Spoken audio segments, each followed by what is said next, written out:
ಏನ್ ಮಚ್ಚ ಫೋನೇ ಇಲ್ಲ. ನಿನ್ ಫೋನ್ ತೆಗ ನೈ ಮರಿ ಕೇಳಂಗಿಲ್ಲ. ಫ್ರಸ್ಟ್ರೇಷನ್ ಐತೈತ್ ನಂಗೆ. ಯಾಕೆ ಮಚ್ಚ ಏನಾಯ್ತು? ನಮ್ ಫ್ರೆಂಡ್ ಒಬ್ಬ ಗೋಳಿ ಮಗ ಬೆಳಗ್ಗೆ ಫೋನ್ ಮಾಡ್ಬಿಟ್ಟು ಮಚ್ಚ ಬೇಗ ಬಾ ಬಾಡಿಲಿ ಒಂಥರ ಆಗ್ತಿದೆ ಹಾಸ್ಪಿಟ್ಲ್ ಹೋಗ್ಬೇಕು ಅಂದ. ಸರಿ ಅಂತ ನಾನು ಹೋಗ್ಬಿಟ್ಟು ಹಾಸ್ಪಿಟ್ಲ್ ಕರ್ಕೊಂಡು ಹೋದೆ.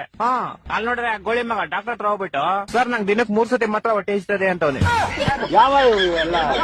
ಆಮೇಲೆ ಅದೀಗ ಡಾಕ್ಟ್ರು ಅದೆಲ್ಲರಿಗೂ ಆಗುತ್ತಪ್ಪ ಅದ್ ಬಿಟ್ಟು ಬೇರೆ ಏನಾದ್ರು ಪ್ರಾಬ್ಲಮ್ ಇದ್ರೆ ಹೇಳು ಅಂದ. ಅದಕ್ಕೆ ಗೋಳಿ ಮಗ ಸರ್ ನಂಗೆ ಬರೀ ನೈಟ್ ಮಾತ್ರ ನಿದ್ದೆ ಬರುತ್ತೆ ಅಂತವನೆ. ಆ ಡಾಕ್ಟ್ರು ನನ್ ಮಗ ನೋಡ್ತಾವನೆ ಎಂತ ಗೋಳಿ ಮಗ ಬಂದಿದ್ಯಾ ಅಂತ. ಅಯ್ಯೋ ಮತ್ತೆ ಕರ್ಕೊಂಬಂದ್ಬಿಟ್ಟೆ ಶಿಶಿನ ಹೆಂಗ ಆಚೆಗೆ. ಆಚೆ ಬಂದ್ಬಿಟ್ಟು ಶಿಶಿ ಹಾಸ್ಪಿಟ್ಲ್ ಎಲ್ಲ ಫುಲ್ ನೋಡ್ಬಿಟ್ಟು ಮಚ್ಚ ಈ ಹಾಸ್ಪಿಟ್ಲ್ ನಂಗೆ ತುಂಬಾ ಸ್ಪೆಷಲ್ ಅಂದ. ಏನ್ ಸ್ಪೆಷಲ್ ಅಂದ್ರೆ ಮಚ್ಚ ಈ ಹಾಸ್ಪಿಟಲ್ ಹುಟ್ಟಿದ್ದು ಅಂದ. ಅದ್ರಲ್ಲಿ ಸ್ಪೆಷಲ್ ಐತಂತೆ. ನಾನು ಸೇಮ್ ಕ್ವಶನ್ ಕೇಳ್ದೆಪ್ಪ. ಮಚ್ಚ ನಾನ್ ಚಿಕ್ಕ ವಯಸ್ಸಲ್ಲಿ ಹುಟ್ಬಿಟ್ಟೆ ಅದೇ ಸ್ಪೆಷಲ್ ಅಂತ. ಒಂದೊಂದಲ್ಲ ಅದ್ ಬಿಡಪ್ಪ ಹೋಗ್ಲಿ. ಮಚ್ಚ ಹುಟ್ಟಿದ ತಕ್ಷಣ ನಂಗೊಂದ್ ಸೀಕ್ರೆಟ್ ಗೊತ್ತಾಯ್ತು ಅಂದ. ಏನ್ ಸೀಕ್ರೆಟ್ ಅಂದ್ರೆ ಮಚ್ಚ ಹುಟ್ಟಿದ ತಕ್ಷಣ ನೋಡ್ತೀನಿ ನೋಡಿದ್ರೆ ನಮ್ಮ ಅಮ್ಮ ಲೇಡೀಸು ನಮ್ಮ ಅಪ್ಪ ಜೆಂಟ್ಸು ಅಂತ. ಹೊಟ್ಟೆ ಎಷ್ಟು ಉರ್ಸ್ತಾವ್ರೋ ಅಪಕ್ವತ್ನ ನೋಡಿದ್ರೆ. ಮಚ್ಚ ಬಂದ ಅವನೇ ಬಂದ.